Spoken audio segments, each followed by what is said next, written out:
اللہ اللہ اللہ کرامت ہے۔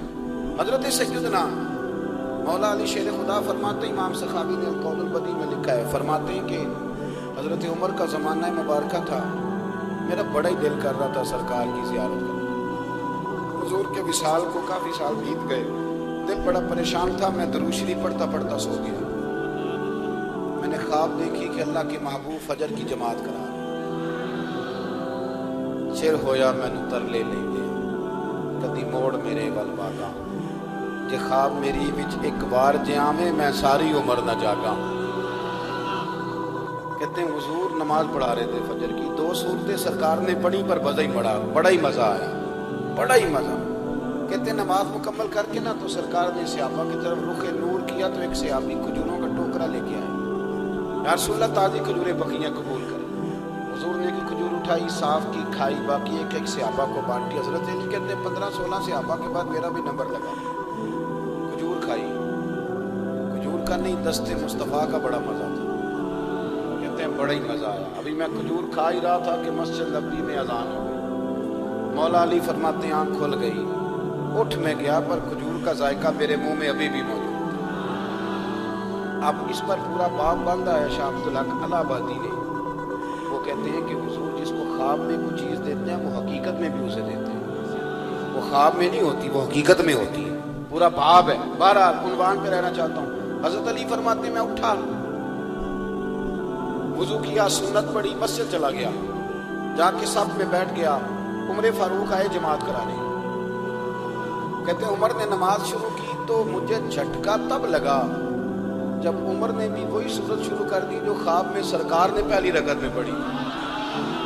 میں سمجھا اتفاق ہے، لیکن کہتے ہیں دوسرا جھٹکا جب لگا جب دوسری رکعت میں حضرت عمر نے وہ صورت پڑھی جو حضور نے خواب میں دوسری رکعت میں پڑھی تھی۔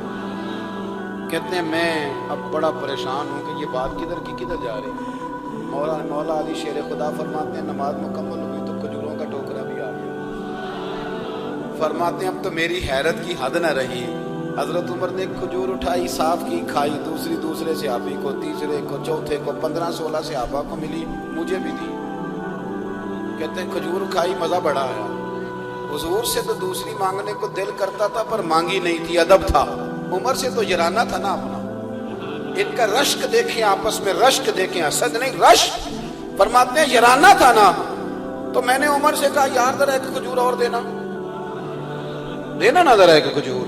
تو کہتے ہیں جناب عمر فاروق نے کھجور اٹھائی، صاف بھی کی، میں سمجھا ملنے لگی ہے، اٹھائی بھی، صاف بھی کی، اور دوسرے صحابی کی طرف ہاتھ بڑھایا، میری طرف دیکھ کے ہلکا سا مسکرائے، فرمانے لگے علی ایسے نہ کر، اگر رات کو نبی پاک سے دوسری لیتا تو میں بھی سویرے تجھے دوسری دے دے۔ حضور سے دوسری لی نہیں، نبی پاک سے دوسری مانگی نہیں تو میں کیسے دے دوں؟ خواب میری وچ آیا سی ماہی تو میں وہ دے گل وچ پا لیاں باواں، ڈر دی ماری اکھ بھی نہ کھولا، ڈر دی ماری، میں ڈر دی ماری اکھ کیونکہ آئی یہ رات وصال دیوالی، ربا اے رات مکن نہ دیوی، اے رات مکن نہ دیوی، ڈر دی ماری میں اکھ بھی نہ کھولا کتے پھر بچھڑ نہ جاواں۔ میرے رسول پاک کے غلام رشک کرتے تھے، رشک۔ حضرت علی کہتے ہیں میں رویا تو عمر بھی رو پڑی، کہنے لگی علی جو رات تجھے نواز کے گئے وہ میرے اوپر بھی کرم فرما کے گئے۔ رشک کرے خدا را، چھوڑ دیں حسد کرنا، چھوڑ دیں ایک دوسرے سے جلنا۔ اب تو آپ یقین کریں دیندار لوگوں کا، اہل حق لوگوں کا جواب در جواب، جواب al جواب، اس طرح ہم نے الجھایا ہے چیزوں کو کہ نئے آنے والا آدمی کہتا ہے کہ دین کی اصل بات اصل میں بتا کون رہا، تو میلہ لگ گیا، کوئی کہانی سنا رہا ہے، کوئی بات کر رہا ہے، اس کو غلط کہہ رہا ہے، کوئی بندہ ایسا ہے ہی نہیں جو بالکل ٹھیک ہو۔ ہمارے حسد نے اتنی تباہی کر دی، کسی کے حق میں خیر والی بات، جب آپ حسد کریں گے تو بے سکون رہیں۔ دوسری بات یہ، بے سکون بندہ پتہ کون رہتا ہے؟ میں نے یہ بھی آیت پڑھی ہے، الا بذکر اللہ تطمئن القلوب۔ اللہ فرماتے ہیں یاد رکھو، خبردار ہو جاؤ، اللہ کا ذکر کرو گے تو دلوں میں چین۔ پتہ ہے بے سکون کون رہتا ہے؟ جو نتیجہ اپنی مرضی کا ہو۔ عقیدہ توحید اسلامی عقائد کی جان ہے۔ جب آپ نے کہا لا الہ الا اللہ محمد الرسول اللہ صلی اللہ علیہ وسلم، اس کا معنی یہ ہے کہ اب میں اپنے آپ کو اپنے اللہ کے حوالے کرتا ہوں۔ اب رب غریبی میں رکھے پھر بھی میں راضی ہوں، بیماری میں رکھے پھر بھی راضی ہوں، صحت میں رکھے پھر بھی، اولاد دے تو پھر بھی راضی ہوں، نہ دے تو، سمجھے میری بات، یہ توحید ہے۔